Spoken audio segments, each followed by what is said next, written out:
I want to ask you the meaning of some churchy terms. I want to ask you the meaning. So I'm gonna put the word out there for you, and I'm gonna ask you to define what that word means. So let's start easy. What's amen mean?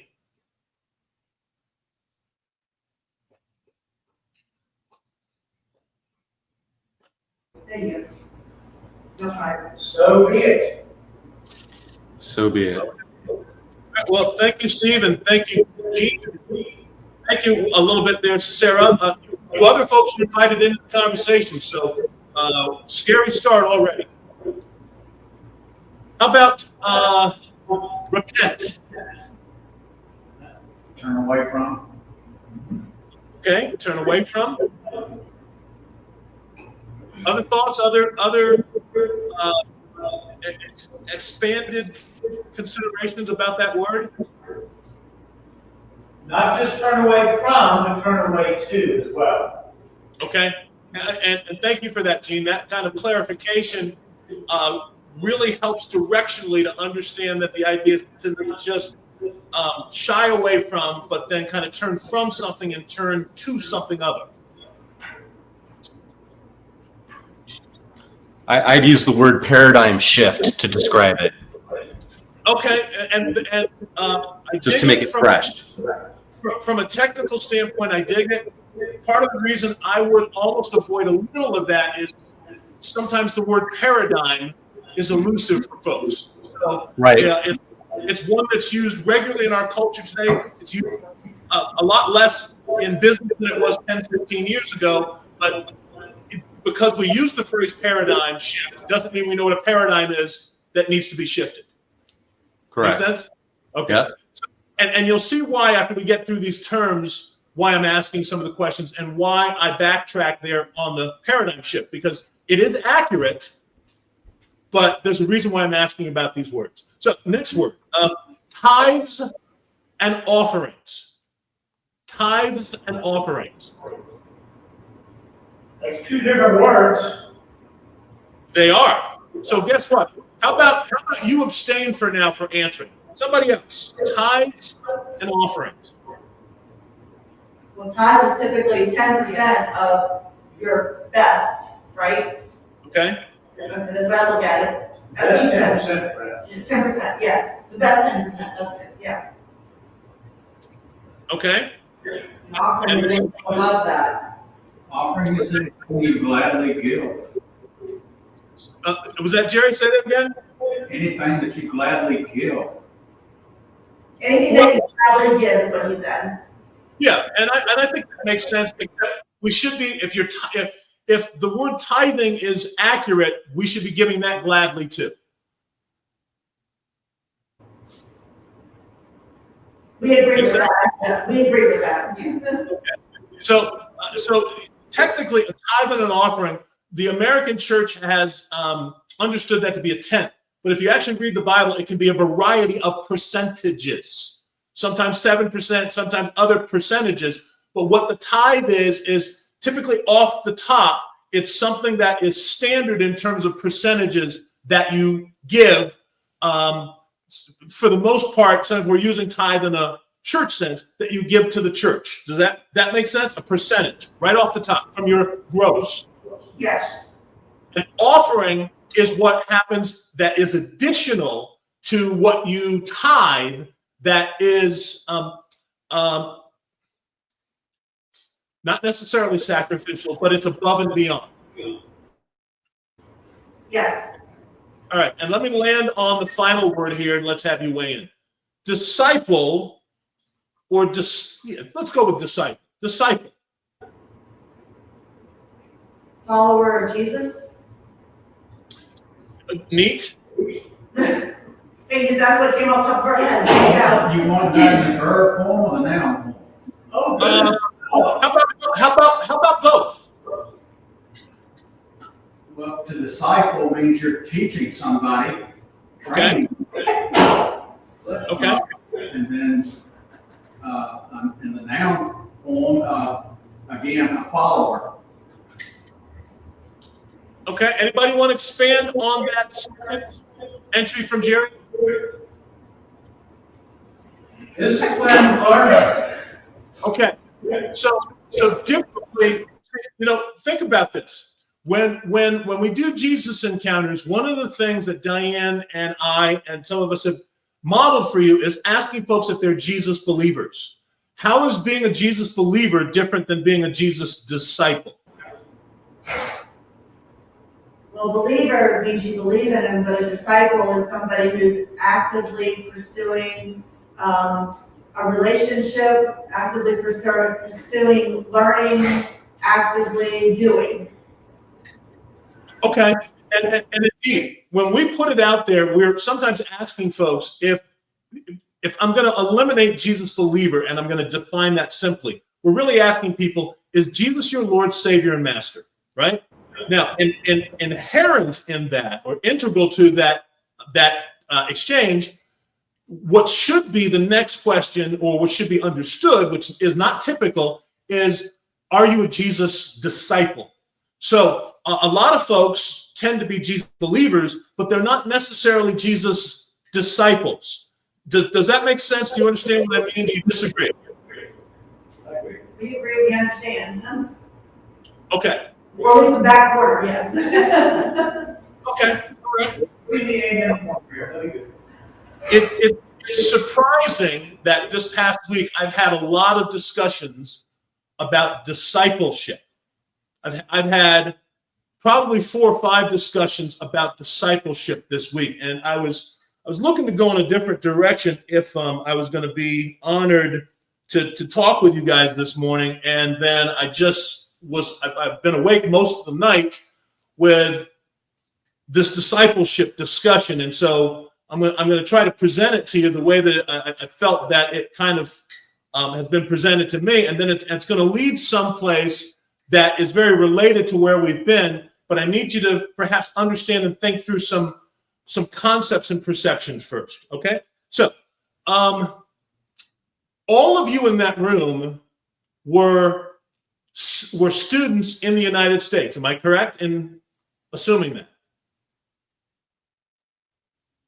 And you guys can it's okay to really just say yes aloud. I have this unmuted then, so you'll get feedback. Okay, gotcha. I got you. All right. And I guess I can't make you guys bigger. I probably, maybe I'll play with it and figure out how to do that. So room. All the players, but I can't see you guys in the room. So, how many of you, by a show of hands, had to take, in order to graduate, sometime through your K through 12 education, and I'm even going to throw in your post-school graduation if you had any. How many of you were required to study a foreign language? Raise your hands if you please. Yes. Study for what? Foreign language. Foreign language. Yes. Does coding language count? No. Did I? All right. Now, I can't see, is that everybody in the room, Sarah, or is that just a few folks? Okay, so Gene and I come here. There. Yes. Apparently, it looks like everybody in the room did not have that requirement. It does not seem like that, correct? I don't know. Okay. I don't think Hila has. Yeah, she did Spanish. Okay. She was shaking her head at me. Yeah, that was not required. Okay. So is it fair that to say that maybe some of you guys didn't have that as a requirement, but it's a requirement currently? That would be fair, I think. No. Say that again, Gene? I said that would probably be fair to say. Okay. So I'm going to bring a distinction to your attention that perhaps you've not thought about before. There's a very different expectation of United States citizens taking a foreign language versus versus, say, European students who take a foreign language during their developmental education years. I think that's also very true. Okay? So let me help walk you through a little bit of this if you've never thought through it before. And my apologies that everybody in the room has not had a foreign language requirement in order to graduate. But for those of you that have had to take it, please perhaps lend some of your energy to folks where this may sound foreign to them.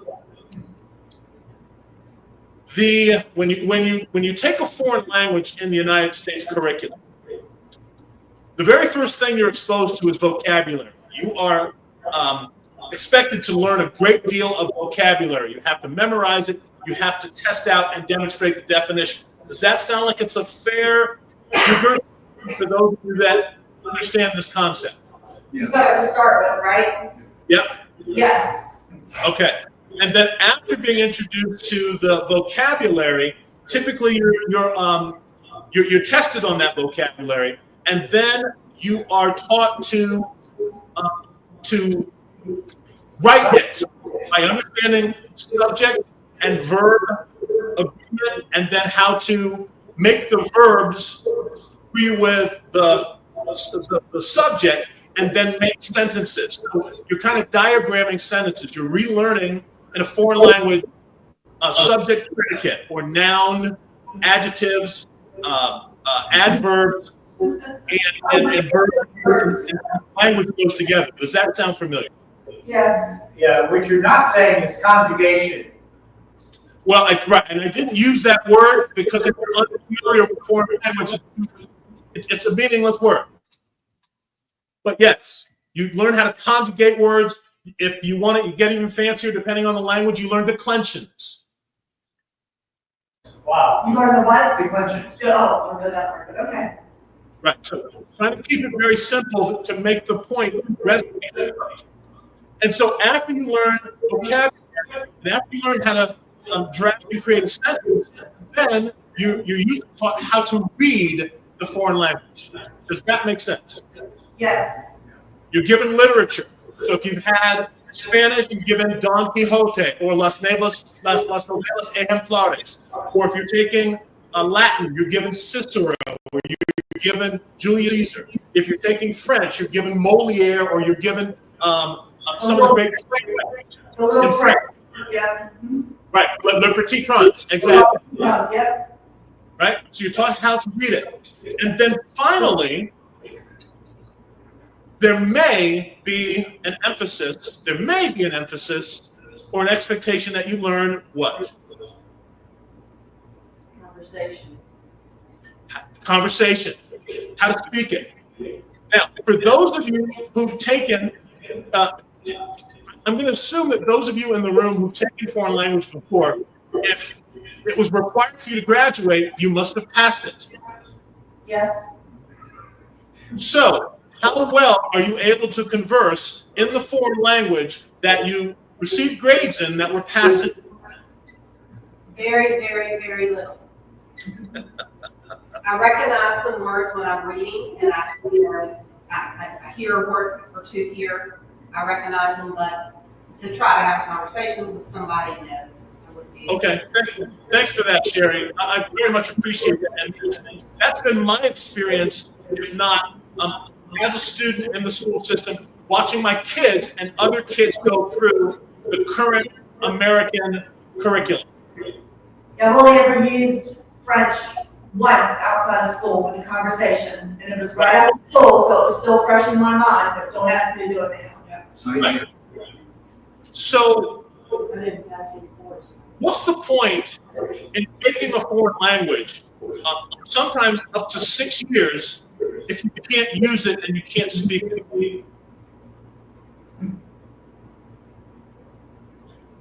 I've been asking school systems that for years. Okay, so how about positing a suggestion as to why? Well, when I was in school, most of us, it wasn't a requirement unless you wanted to go to college. Then you had, it was, you know, had to have that 2 years. So Did that would it be because you had to? yeah, you did it because you had to. Okay, I got that, Jerry. So what's the point in the American curriculum of teaching foreign language if the students are never expected to speak the language? Well, as a teacher, I would say that the anticipation is that the students will follow through with using that in order to make American students more universally adept at being outside the country. But we don't follow through with it wholeheartedly. So, okay, Shay, so you open this door up. How do we not follow through with that wholeheartedly? And whose responsibility is that? Well, it's a first and foremost, it's built into the school system as a temporary learning with an out at some point, because we only go, oh, you only need 2 to 3 years, and then you're good to go. When in reality, we know that learning a language takes a very long time and has application to it. And then the other aspect is our we as a culture, Americans as a culture, our identity doesn't bind itself to this idea of being connected to the rest of the world through linguistics, whereas everybody else in the world, they're stuck with each other. And so when you're in England and you're studying a language, you're expected to learn 2 other languages so that you can interact with the European mainland. And Shay, you're hitting right on the chuck wagon that I'd like to be evident today as we have this interaction. Is when European students engage in foreign language, they absolutely come out with the ability not only to speak 1 language, but possibly up to 3. And Shay's right on target with one of the things that he said very, very strongly is because we Americans feel like we're so self-contained, and he didn't really say this, the rest of the world really kind of doesn't matter because we're Americans. That's not so much for folks who are, say, in Europe, where they're surrounded by other countries who speak other languages. And if they want to, in some ways, effectively cross the border or understand what's going on, they need to know the language. So there's an expectation from the instructors that the learners are indeed going to learn and be able to present viably what it is that they've learned. And there's also, and this is probably the very bigger differentiation, the students, especially if they have an affinity for the Western culture, and being in Europe, they're already in the Western culture. But I guess let me make that more specific. If they like what the United States is all about, then they immerse themselves and they become kind of what it was that Brother Gene made reference to, ardent learners. They become excited learners because their expectations when they come out of the course, they're going to be able to converse and speak the language. So let me pause and see if you have any responses or feedback, or if in some ways you can kind of see where we may be going. If you don't travel anywhere, you don't typically need to learn about that area. So you may do what you've got to do to pass the course, graduate from high school, do your, whatever the requirement might be in college, if you have to take it there, and that's it. It's kind of like, I learn it for a year, 2 years, 3 years, and then I'm done, I don't have to think about it anymore, and great. I did my foreign language, don't talk to me anymore. Yeah. And part of that is practicality, though. It's based upon geography. Exactly. So in the United States, you can travel a great distance and not have to worry about speaking another language. Whereas in Europe, you can travel from what we would consider maybe one state to another, and they're in an entirely different language. So they're in a state where they're going to learn that language, they're going to put it to use. It's a lot easier to practice. Sure. And the whole thing there is like, the geographical or political lines may not be evident when you go across a field and now you're in a property that is owned by someone who is from a completely different ethnic background and culture. And I think that's, you know, we sometimes think about, oh, there's going to be a dotted line here where West Virginia and Virginia meet. Well, no, it's only on the map, not in real life. And I think that's one of the things, I appreciate practicality, because if you grow up in England and you cross the channel, you may end up in France, you may end up in Spain, and you may have to interact with those folks in order to figure out what you've got to do next. Okay, well, you know what? I'd almost be inclined to agree with the great points that you and Steve both made, except I have to say this next word, China. Oh yeah, and that's a whole different kind of world. And when we have that coming into our world, and this is one of the things about the melting pot that is the U.S., is we've had so many different folks coming to us, and we're still Learn English, learn English, learn English. Yeah, definitely with the geographical issues, especially when you think about where like Jerry and I grew up, and how long ago that was when we did all this. You know, unless you were really looking for a career where you knew you were going to be doing international travel and stuff like that. In our circle, there were very few people who spoke anything but English. That is not the case now. In Danville, there is a Heavy Latino. Yes, very much. So, you know, I took French, that would have helped me a bit, but, you know, if I had taken Spanish and actually learned it and retained it, you know, that would have been a great help. You know, where we live now, there are so many different languages and cultures that have come in, but, you know, 40 some years ago, that really wasn't my world. And I didn't really have a vision that I would be a traveler, a world traveler. So it wasn't, other than I needed to take these courses so I could graduate. And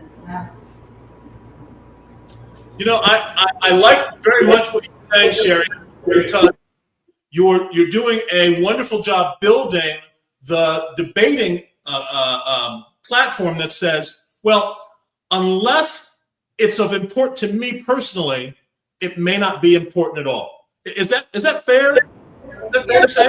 in a way, again, I'm kind of thinking back to where I was growing up and the culture around me. And I chose French simply because I thought it was a pretty language. And I loved it. I thought it was really cool. But I never had going into it, never thought that it would be something that I would ever use outside of this classroom. Understood. Because 90% of the rest of the school took the other languages. So it was only a few classes of us that took the French. There wasn't even that many of the schoolmates to try to, converse with practicing wise, but it wasn't the popular language to take. Sure. And Sherry, your point is one that certainly makes sense and resonates with a lot of us who were going to school at the time and going, it's almost like, even though it's not the same, it's like taking algebra and going, while you're in 7th grade, when am I ever going to use this? Never. That's not true. No, it's not clear. You use it every day. That's it. It's going to be all the time. But you're right. It's if you decide when you're going through the course that really, I'm only doing this to get a grade, then you're never really thinking that there's a different or more practical use for it. And at some point in time, you kind of check out because what you're doing is you're just getting through the course. So when I make reference to the Chinese, and this is one of the things that you kind of hear about, maybe read about in the news, but maybe not quite understand its scope. The Chinese are not challenged in that geographical way that we just presented in terms of if you're in Europe. Because what they may be challenged with is that they have dialects in different places. But for the most part, if you speak Mandarin, you can understand Cantonese, right? If you speak Szechuan, you can understand another dialect because Chinese is very similar, but it's just dialecting. It's like going from New England to the Deep South, right? English is still the same, but people use it differently. I'm fixing to buy groceries. I'm going to make groceries, right? That kind of stuff. But the Chinese for years have recognized that they've been an underpower. And the Chinese people as a whole recognize that the economy and the world power is managed by the United States. And so systematically over the past 40, 50 years, they've been embedding in their education system the ability to speak and converse and excel in English into the Chinese curriculum. And so this is for a country that was formerly, certainly they're communist, they remain communist, but they were laughed at in terms of quality, production, goods, all of that sort of stuff, but not now. And part of that is because their plan as a nation has been to figure out how to participate in the larger world and not only to speak the language of the world, but then to change the language of the world to their own. So let me pause there and see if you understand kind of what I'm saying, if that makes sense, or if you want to push back off of that understanding. last phrase is disturbing to me. Change the language of the world to be Chinese? Is that what you're saying? Change the. Language of the world to be Chinese? No, I don't mean it. I don't mean it figuratively. I don't mean it literally that way. Although that could happen, Gene. What I mean is that the Chinese are making their imprint on this big old world when formerly they were written off, and they've been able to do that by learning to speak the major business language, the major transactional language of this world, which has been English for about the past 60, 70 years. And now they've made themselves not only a player, but they're one of the strong positioners worldwide because of their emphasis on instruction and what the learners need to be able to do to impact their country for greatness. Along those lines, it comes to mind that we had a guy come to do some repair on our dishwasher, and he was Ukrainian, but was learning Russian because that was a close proximity country, but also he spoke English, not as well as perhaps the others, but he was taught English as part of his regular education because of what you just said. We've become such a linguicentric, if you will, or a ethnocentric at least, country. Everybody else we're making learn our language, and that also kind of reminds me of the commerce language of the first century Greek. All right, other thoughts? Yeah, I have one. I think traditionally, if you were going to go into business, you had an edge if you learned French, because that was the language of commerce all over the world. Now, it's Mandarin. And if you learn Mandarin as an American, if you go into business and you demonstrate that you can speak Mandarin, my understanding is that more doors of opportunity open up for you. And so not only are the Chinese learning English and moving into our world, but there's a recognition, at least in business, that, oh my goodness, we need to reciprocate. We need to be learning Mandarin if we are going to enter into that world, and for the purpose of making money. Shishi. Everything, Yes. everything financially is in the world is based off the dollar, but there is a strong push by the Chinese to get their currency as the main currency. Well, yeah, certainly, having the yen move into position that it can, because it is one of the movers on in terms of currency valuations across the planet. But, not so much currency only, guys, and business influence. That's kind of what Steve just made reference to, is the Chinese are so immersed in the world business, and they're so inundated right now with understanding kind of what's going on, at least from a big picture level. Maybe all the citizens don't, that they are movers and shakers on the world situation screen right now. Does that make sense? Yes. Research, weaponry, real estate, sports team ownership, Hollywood studios. They own a great deal of that stuff, and it's getting more rampant every day. Rampant or prevalent? Both. It's becoming more prevalent, but they're also taking ground. Thank you. So we're having a world economy discussion, and probably some of you are going to sleep. Let me try to bring this back in and corral it the right way. This was one of the discussions I had with a pastor with whom I had a 2.5 hour discussion last week. And we were discussing how churches are in the business to do certain things, but churches don't do well measuring if they're successful in what they're supposed to do. Did you follow what I just said and what I mean? I'm a little confused. Yeah, can you try that again, please? Churches are in the business to do a certain thing. but churches are terrible at measuring how successful they are doing the certain things that they do.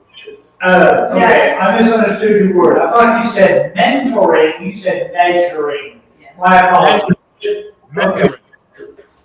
In fact, when you ask a church to measure their success in what it is that's their mission and vision and outcomes, they almost can get offended and defensive because no one asks them those questions.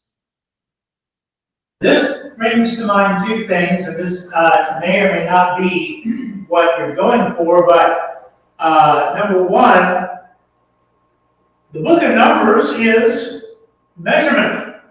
And number two, this is one reason where Ed Hoagland is very, very, very prolific when it comes to this many people have trusted Christ in this past week or whatever.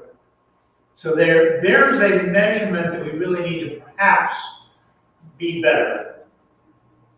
Okay, I think certainly there's an element of some really positive aspects we need to take from that. And one of the beauties of what both, and I don't know that the Farrows do this as meticulously as Bob and Judy and as Ed and Anita, but what they do is they give you a narrative, and the narrative includes some numbers, but they also help you understand what the numbers mean. They don't just list numbers. They tell you what the numbers mean in the context of, this is what we were doing, this is how many people we reached, this is what the result of reaching those people looks like, and then this is what we're doing to follow up what it is that these numbers mean. And for whatever it may be worth, I think that if there are any numbers that the Farrows might be able to present,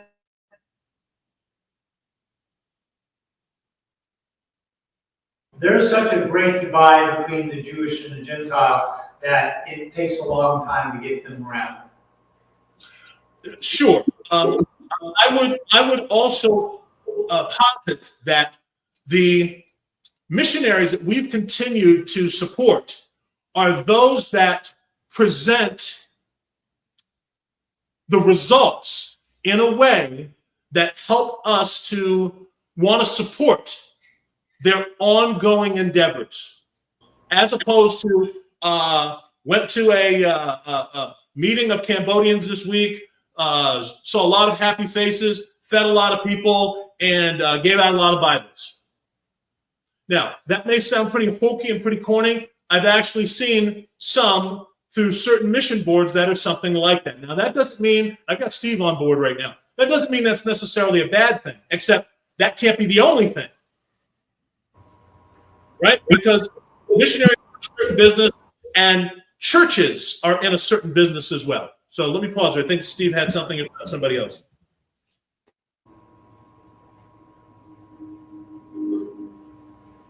I think something that happens in churches and organizations around the world that I've seen is we declare, this is our mission, but our metrics, our measurements are something completely different.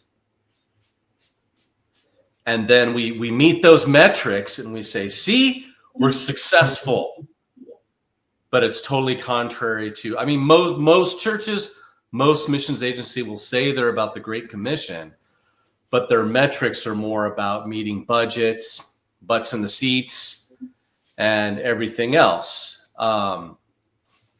And there's a lot of, big word here, I don't know how to say it simply right now because my brain is mush, but cognitive dissonance between these things, right? So they have this understanding, this is the mission God has for us, but their language, everything they do in all their activities, there's a total disconnect and they don't recognize it. Yeah, it sometimes takes an outsider or an objective person to look in and say, so what are you doing and how do you know that you're doing what you're doing? A brave outsider. That's correct. That's very correct. And I will, because Steve just said that, I'm gonna throw a label out there that I hope you recognize, and you may have to wear it. Because sometimes we're polite church people, we don't challenge that what mission and vision and outcomes are supposed to be, we don't question either in our own worship society that those are being accomplished, let alone go to someone else's fiefdom or worship congregation and ask them what they're supposed to be doing and how do they know it. We're just polite. So we don't challenge. And thus, we kind of sit in situations for a very long period of time in ways that don't empower us, that aren't kingdom oriented, but they make us feel good because we're nice people. So let me ask this next question on the heels of what we've just discussed. How do you know, or how do you recognize when you're being taught? How do you recognize when you're being taught?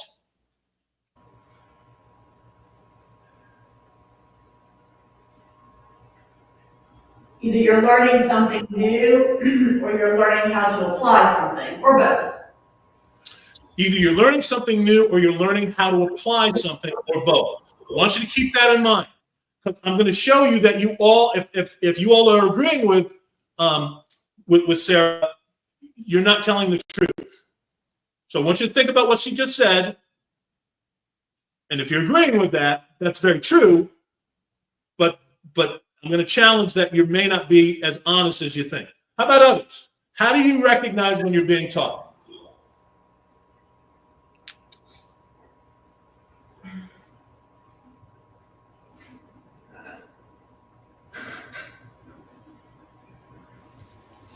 For me, I get excited about it because Excited about what?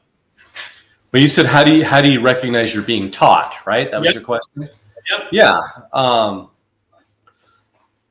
Maybe I'm thinking it differently. I guess I'm thinking more of how to recognize I'm actually learning. But it's not. It sounds arrogant. I don't mean it to be, but it has been rare in the church for a long time that I would hear something from the pulpit that challenged me or was something new. And when it does challenge, when there is something new, when it does challenge me, I get super excited about it. And that's how I know I'm being taught and that I'm learning. Now, Steve, I would agree with you that what you just discovered, what you just defined, is that's when you recognize that perhaps you're in learning mode. Yes. So how do you know when you're being taught? And that's not just for you, Steve, that's for everybody. Because you're definitely that's when you know that you're learning. How do you know when you're being taught? Right. For That's me, tougher. The word he was saying, challenge, that's kind of, for me, so like, if I'm being taught something, it's usually something that I didn't know or wasn't doing correctly, so I'm being challenged, I'm being pushed a little bit, nudged there, to do something different, do something better. I don't know. Okay. It's not always a comfortable feeling. Sherry, I like your explanation, and I very much like how you close that. I don't know. Because, folks, this has been my understanding and my actually experience, surprisingly, in the position of a person who presents information. I will tell you very comfortably, most adults do not know when they're being taught. That's what I was going to say. I'm often not sure I'm being taught. I'm going back to the time when I was in camp school, if I can call it that. I was being taught to run a waterfront for the Boy Scouts. And it's like, okay, well, we're actually just kind of doing it. I'm not sure I'm being instructed and getting my certification, that kind of thing. But what they did was they demonstrated how to do it so that we would be able to do the same thing when we got to our waterfront to run that. So some. I think I lost you. Yeah. Lost you. Can you still hear us? Because I left it open until the end. Okay, well, basically what I was saying was sometimes I'm just, and that was my initial thought when you said, how do you know you're being taught? Sometimes I just don't know that I'm being taught until I've actually encountered the thing that I was supposed to learn how to do, and then all of a sudden I'm going, oh, I remember what I was shown. It's, you know what, there's a difference there. Shown versus actual, going through and testing, all that kind of thing. Okay, yeah, hey, Jane, I'm very much in agreement with you. In fact, I'm going to add to that. Sometimes adults don't recognize they're being taught unless they hear these words. I expect you to learn this. Okay. I just spent 3 days away at a conference. And out of all the speakers there, maybe 3 of them that I actually learned something new. And the rest of it was just regurgitation of stuff that I use all the time. And once in a while, a person would come up with something like that, and they would have something, oh yeah, I forgot that. So it did kind of refresh my memory to review things like that. But for the most part, it's the same old things we know all the time with my industry. And 3 people made something that really showed me a little something new or a different way to think about something. Yeah, and Jerry, that makes sense too, is that there are oftentimes when we're part of presentations, and those presentations are perhaps to reaffirm, are to represent information that you know, and then there are other times when information is presented and the idea is for you to be in learning mode, because there's teaching, and then you're supposed to apply that and then demonstrate that the teaching has impacted you because you can then demonstrate what you've been taught. Does that make sense? Yes. He used a word that I really kind of appreciated. Regurgitation education is not being taught. Correct. Right. Now, I want to give you an example kind of where Brother Gene was before. And it's a good movie representation, and it's usually one that doesn't necessarily date me too badly. And because of, say, Cobra Kai, a lot of other folks can get on board with that. But you see Daniel, when he's a youngster, involved in a teaching interaction, but he doesn't know it. He doesn't know that he's being taught. And he actually becomes so frustrated with what he believes is his lack of being taught, his lack of being discipled, that he's deciding he's just going to quit on the whole. And the instructor says, pay attention. Pay attention. And then the instructor asks him to show me the things that I told you to do. Show me the things I told you to do. And he does. And then, and I've been trying to avoid his name, then Mr. Miyagi presents some confrontational physicality toward Daniel, and Daniel is able to successfully demonstrate not only the skills he was shown, but the right way that they should be implemented. Thoughts about that?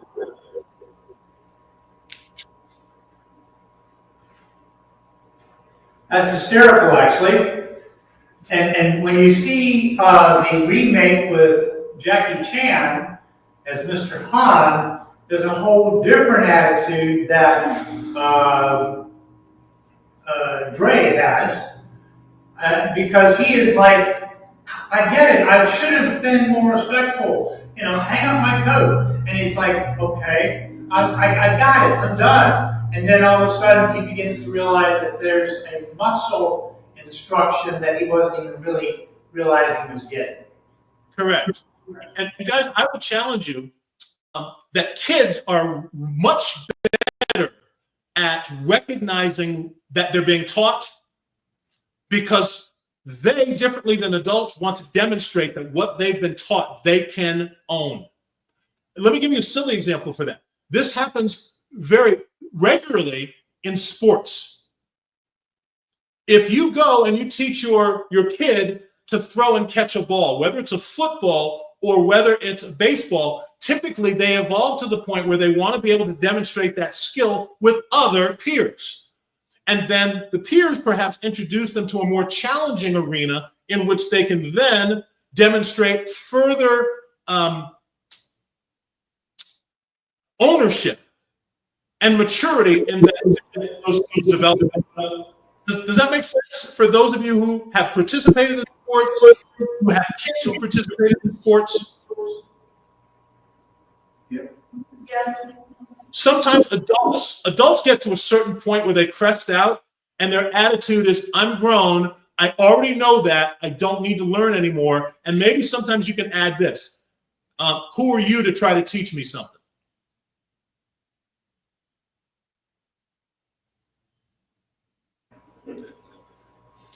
I'm going to show you where, if that's the thinking sometimes consciously or subconsciously that you adopt, I'm going to show you where you throw it out the window, okay? But the follow-up to this question was also going to be this. How do you recognize when you're being taught with the exception to demonstrate what you learned? And how do you know or recognize when you're being taught with the expectation to teach others? Let me show you where this works and lives, and you guys are very comfortable with this for the most part, even if it doesn't apply to church, the church, to worship, to congregationally doing what we do. Your jobs.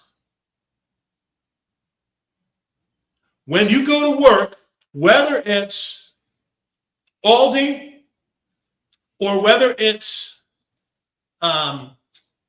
construction, or whether it's as a real estate agent, or whether it's in finance or something other, there's an expectation that you're going to be taught how to do the job, and then in some reasonable interval of time, you're going to need to demonstrate the skill that says that they need to keep you employed. And they evaluate you, if not monthly in the beginning, every 3 months, if not every 6 months, if not every year, to demonstrate, to help you understand they've measured your learning and your production. And if you're ready, not only to perhaps continue your employment, but to get a raise and perhaps a promotion, because you've learned the skills so well, you're in position to teach and train someone else. So let me pause there and see if you guys want to weigh in on any of that.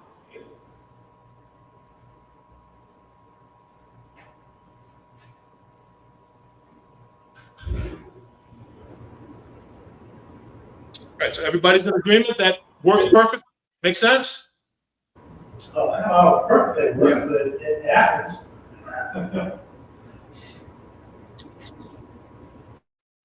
So how do mentors, instructors, or teachers, how do they know when you are ready to graduate, to learn more, or to teach and instruct others? How do mentors, teachers, and instructors know when you're ready to graduate, and potentially when you're ready to teach and train others as well? How do they know? When they can function without you. Okay, How do you do that? add some color to that.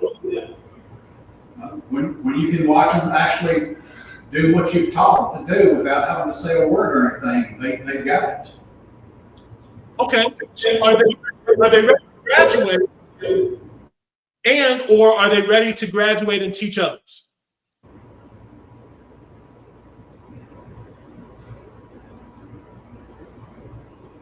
What do you think, Kathy?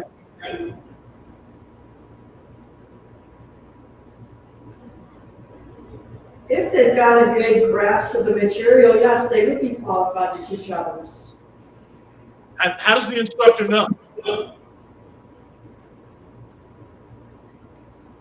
Through the age-old process of testing. Huh. So you're suggesting that testing is a mechanism that should, if not could, be used for the mentor to test if the learner is ready to graduate. Is that what you're suggesting? Yes. I don't know if testing is such a great thing, because sometimes you can, what we're looking for, you can study to pass the test. It goes back to Gene with his regurgitation, right? But you don't know really what it's going to be like until you see them in a real world situation and applying what they've learned without being tested. Testing it can be a metric, don't get me wrong, but I don't think it's the end all be all in a metric. It's the demonstration. Testing can come in many types and forms. Okay. Or a written test, it's still an evaluation. Okay. How about the other forms? Say that again? What are some of the other forms that you're making reference to? Well, as I said, practical application of what's been instructed. What is the understanding of the student versus the mentor? How well does the student understand the material? Okay. So is that a fair position for the instructor to be in, to present what you've initiated as a benchmark for graduation? Is that fair? Yeah. That's for you, Ken. You presented the testing. Can you Is that repeat the question? I'm trying to process the question, please. Is it fair for the instructor to have an expectation to present a test to the learner as a sense that they're ready to graduate? Is that fair? I would think so, because anytime you go through some type of course, in order for a graduation, there has to be some type of evaluation as to whether or not the learner has learned the material, has learned what's being taught. Okay. All right, so let me pause for a second. Can anybody see potentially the road that I'm looking to have us enter in a few moments? It sounds like we're headed toward an evangelism test. Well, at the very least,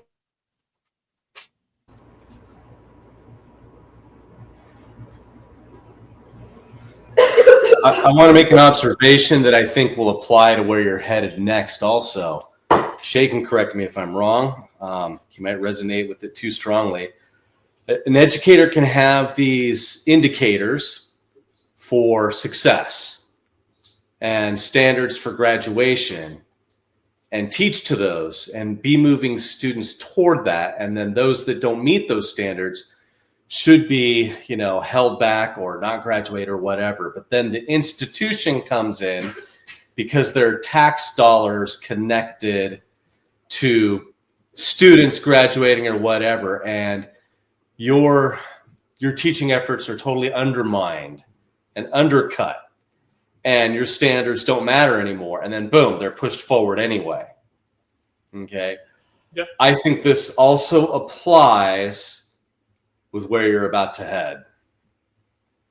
ooh. Do you guys remember COVID? Yeah. Vaguely. Okay.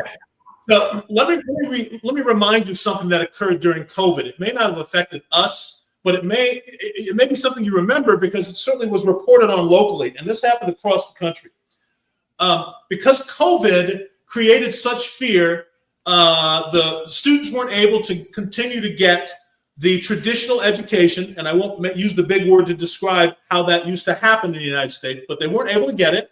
So they were getting virtual education through streaming the subject information in while kids were asked to pay attention, but might have been playing gaming the whole time. And at the end of 1 or 2 education years, there were students that were found that were unable to read, if not unable to complete arithmetic tests, and they were unable to meet the standard or the basic course of minimal learning through the education system. Do you remember what those schools did?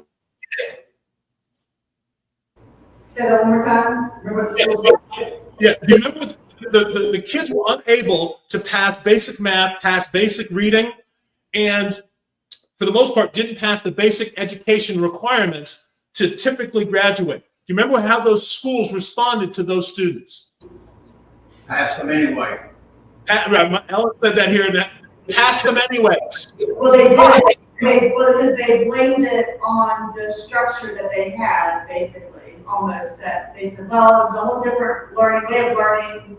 they needed to kind of get used to that and learn from that. So we're still going to pass them because it was an odd year, 2 years, whatever it was. Okay, but both Brother Steve and Brother Gene kind of made some reference to if the student is not successfully passing the criteria, it may make sense to hold them back. It may make sense to do that, but it doesn't always happen. Because, Why not? Yep. Because because I think a lot of times, at least in our traditional education framework, a lot of times it's now passing the buck to somebody else to figure it out. Okay. Because we're measuring the wrong things. Okay. Yes. Yeah. Steve, you brought this up minutes ago. Yes. So I would suggest to you to bring it into a different arena, that same kind of mindset without even the graduation testing exists in the American church. You say that the church is measuring the wrong things. Absolutely, but the church doesn't even give graduation tests for the most part. That's true, because, I mean, there may be some exceptions, but yeah, I mean, typically when you're moving up through the ranks, so to speak, right, you just are pushed on along, but not really asked to demonstrate what you've learned. Right. Now, there are graduation tests, and typically they're for Steve. They're for actually kind of Brother Gene. Sometimes they're even for the position that Brother Jerry occupies, is that there is a year-long examination that may also be followed by an exam of their peers to demonstrate that potentially the position that they occupy is one that by graduation, they've been seen to publicly be able to occupy. Does that make sense? Yeah. Okay. Let me give you one example of, I've got one employee, a field tech, good employee. I can count on him to show up every day of the week, for the most part, do his job. Say we have 10 tasks we have to do, one of those has to have a certification. He's failed that certification 3 times over the years. He can do everything else. He can actually do the work in there, but of that certification, but he can't do it without that certification. Right. Should I fire him? No, I think that's a good question if you're asking that, Jerry. But let me challenge you right back with that, because I love that point. Guys, if you hire a handyman to come into your house, let's make it something different. A plumber or an electrician, and the guy knows how to do the job, but they're unlicensed or uncertified. Are you comfortable with them doing the job, especially if potentially the job goes awry? Now, how I've handled this guy for 10 years, he can do everything else. He just can't do that one thing. I have to send somebody in to do that when it's a part of that job. Right. He makes me a ton of money. Right. But he does not test well. I don't know that he ever made it through high school, but he panics in a test situation. So I'm not going to push that issue anymore. Okay. He is a good employee. So he's a good employee, but he can only help so much. He's 95% of the way there. Okay, gotcha. So, he's much better than me firing him and looking for somebody else on the street that's not there at all. okay. So I'm going to enjoy and appreciate that you just shared this relationship that you have with a professional who it sounds like you have a mentoring relationship with him. You've actually asked him and put him in position to take the testing to be able to demonstrate that he can pass what the empirical bar is for him to either be licensed or certified, but you recognize his value, and so you still have him working with you. he knows very honestly where his shortcomings are. Am I correct? That is correct. Yet he still works for you. Yes. Now, he doesn't make as much as a guy that has that certification. Okay? And he's okay with that. And at the same point in time, your relationship with him is one where you can be honest with him to tell him why he's not excelling as much as some of the other folks when he has those interpersonal discussions with coworkers, correct? Absolutely. Okay. So let me ask you this different question, and I'm hoping that some of you aren't lost by the kind of discussion we've had, because sometimes you can't tell adults we're actually going to learn something. You have to kind of help them get there together with you. So what do you think is the difference between these four things? Sermons, small groups, Sunday school, and perhaps our Bible 201 and 301, which we perhaps have not gotten to. 301. What is the difference between these four things? Or is there no difference?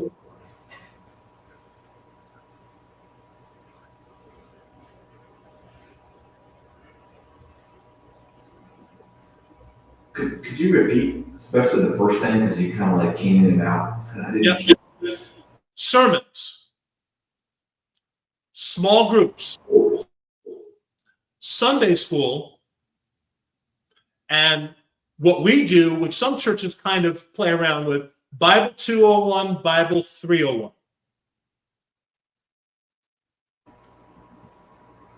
I'm not sure if you're going for what's in them to be taught or learned, or what's being used to prepare the person who is actually doing the sermons or doing the Bible study or small groups or things like that. So I'll clarify. What's the purpose of those four components? Yeah, what's the purpose of a sermon, a small group, a Bible study, or Bible 201/301? Is that where you're going, Preston? Sunday school versus Bible 201. Sunday school, thank you.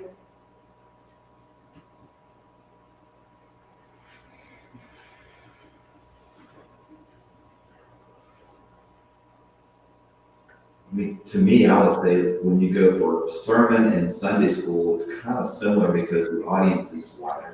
So, I mean, like, you have different levels of understanding and maturity levels within those groups. And typically, though, I would think that you have to structure, say, for a sermon, you have to structure it so that that people there that are like a lower maturity level can grasp the points that you're making. Same thing for even a wider Sunday school, but when you get to a more complicated stuff, even a small group or a 201 class, then you expect people to be more mature learners when it comes to those areas. Yeah, I think that's very fair to say, Steve, is that when you get to a Bible 201, 301 level, there's an expectation that the participants are more mature learners and ready for some more involved depth. Makes sense. So then what's the purpose of, say, small groups? Well, in small groups, you're typically talking about a particular topic, and you are diving deeper into those small groups, but you also have a relationship that's being built with those small groups that you can't always get when you're in a really big group. Yeah, there's more active participation in a small group or a 201 class per se. Is the sermons are, you're kind of there's no real audience participation for the most part. We've incorporated some, but for the most part, there's no real participation other than stand up, sit down. Yeah. So I'm gonna put a bow around this for this week, and we'll plan to pick this up next Sunday morning. Finishing it up with you guys having a week to think about this. But I would suggest to you that all four of these are learning environments. All four of these are learning environments, although the Bible 201 Sunday school are the only ones that kind of make reference to the fact that there's a curriculum involved. Would you agree? Yes. Okay.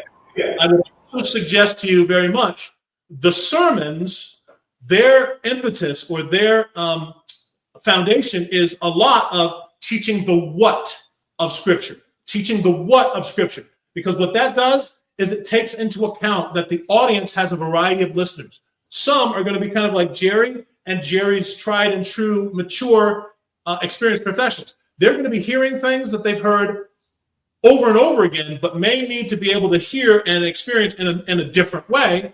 And then there are going to be people hearing it for the first time. The unfortunate part of the sermons, the way that they're set up in the American and the Western current church now, is there's no ability to ask, what does that mean, if you're simply lost, because you can maintain being lost for the entirety of the sermon if you don't know who Adam and Eve are, if you don't know who Joseph is, you don't know who Moses is, and you can't ask. Well, because we're polite and nice people, we don't want to embarrass or put a glitch in the works by raising our hand and saying, excuse me, I have no idea what you're saying.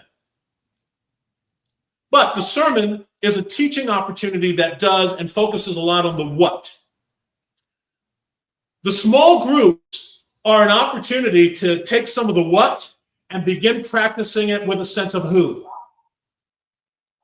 It's beginning to link arms with people, beginning to ask each other if you can have permission to hold them accountable to the stuff that you're getting in the what, in the sermons, right? Yes. Theoretically, yes. Thanks, Steve. Yeah, theoretically, right. Sunday school is a school, is an educational opportunity across a variety of ages that introduces you possibly to the same what's, but gives you an opportunity now to ask questions where you didn't during the big what, which was the sermon. So if you are in Sunday school because a friend encourages you to come, or you're interested in what Sunday school is, you're going to get presented some of the Adam and Eve and Moses and Joseph stuff. But now you get to say, I used to be, I grew up Catholic. Who's Moses? I've only heard that Adam and Eve are allegory. Are they real people? You get to ask that in a Sunday school group, unless it's a Sunday school group that makes you feel uncomfortable because you're not supposed to ask them. And the Bible 201, the Bible 301, those are definitely learning indicators that say, okay, you guys have said, because we don't give tests, you say that you understand and you know these concepts. Let's go deeper and take a look at how they apply, because we don't want to know just the what. We want to know the why we're supposed to, and then how do we do.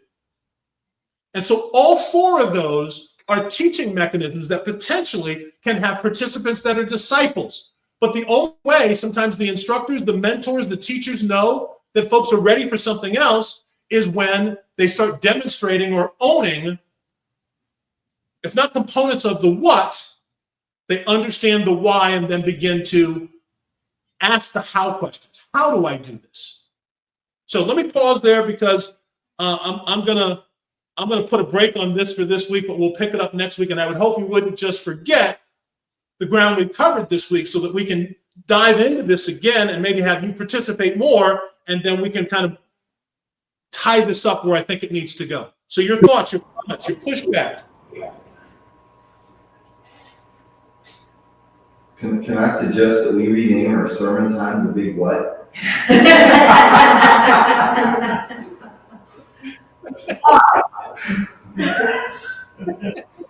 Hey, Steve, I think that's great. What I actually thought you were almost going to say is, because it came out that way, because we're virtual, if we rename it the Big Butt.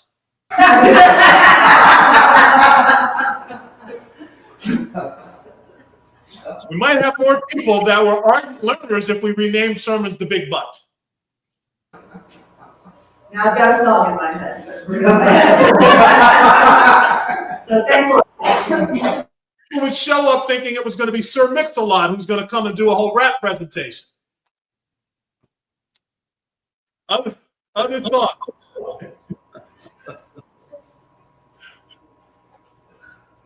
All right.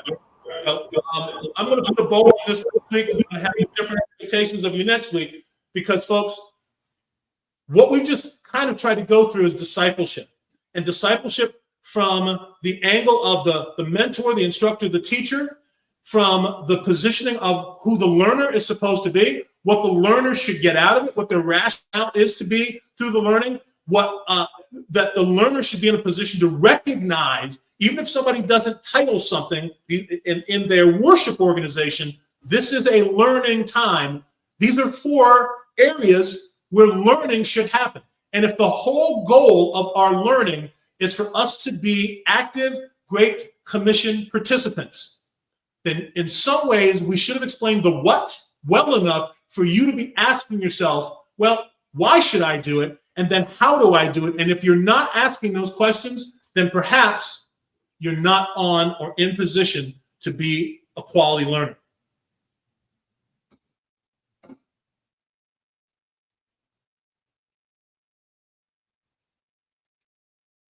All right, let's pray, and then let's move on to the next thing. Next week, we're going to pick this up. I would hope with a week to think about it, maybe you guys want to crash this and say, wrong, wrong, wrong. You got it all wrong. And let me show you how. And that's what we'll discuss next week as we kind of march where this needs to go. Discipleship.